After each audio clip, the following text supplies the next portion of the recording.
because of one sentence from his father. He devoted his entire life to his family. When he was a child, to ease his mother's burden, he would go out after school every day to shine shoes for people. When he just became an adult, to support his younger brother's college education, he gave up his own studies and went to a coal mine in Germany to work for 3 years. In his prime, to help his younger sister with her dowry, he went to the battlefield in Vietnam, risking his life as a delivery worker for 2 years. At the age of 70, with a full house of children and grandchildren, one day while enjoying the sunshine with his wife, he suddenly mentioned his childhood dream. He once dreamed of becoming a ship captain, but he had never mentioned this dream to anyone after growing up. The reason he didn't want to talk about his dream was because he had to fulfill the promise he made to his father. Let's rewind to the year 1950. That year the war broke out. Deokso's family fled to the refugee group to escape the war. Because the number of refugees the warship could carry was limited, everyone was competing for the last chance to escape. The refugees began boarding the ship using wooden boats. Deokso's family made it to the rope ladder of the warship. His parents carried the youngest brother and sister. The oldest Deokso carried the second sister, Mo Shun. However, just as Deokso was about to board the ship,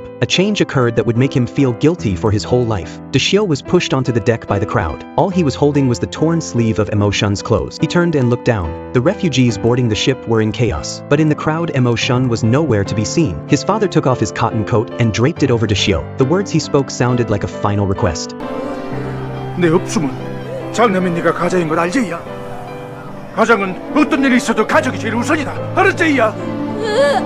Then his father went down the rope ladder, hastily returning to the wooden boat to search for the missing Mo Shun. A few minutes later, the warship suddenly started moving. His father was left behind at the burning port of war. Deokso on the deck cried terribly, but at that moment he didn't realize that this farewell was the last time he would see his father. Deokso followed his mother to Busan in the south. His aunt ran a grocery store in the international market here. The kind aunt took them in. His mother began working at his aunt's store doing sewing and weaving. Every day Deokso carried his still young second sister to school. While at the makeshift school, he met his first friend Deokso. Every day after school, Deokso and Deokso would go to the street to shine shoes and make money. In 1963, Deokso was 21 years old. His identity was a dock laborer selling his physical strength. He often sneaked into school to listen to classes, but since he hadn't paid tuition, he was always embarrassingly kicked out. Now his younger brother had been accepted to a prestigious university, but their family couldn't afford the expensive tuition. It was at this time that Deokso was worried about money, when his friend Deokso brought news that Germany was recruiting workers from Korea. On the other hand, his younger brother planned to give up college. He wanted to work to lighten his brother's burden. His younger brother knew that for the past few years it had been his brother holding up the entire family. He couldn't in good conscience spend his brother's money on college.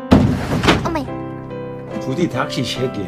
어디서 확 형님 뭐 공부나 열심히 해야 대학교 가서 임마. After returning to his room, Deokso made a decision with the help of alcohol. He looked once again at the photo of his father. Then Deokso and Deokso left Korea for Germany and became miners.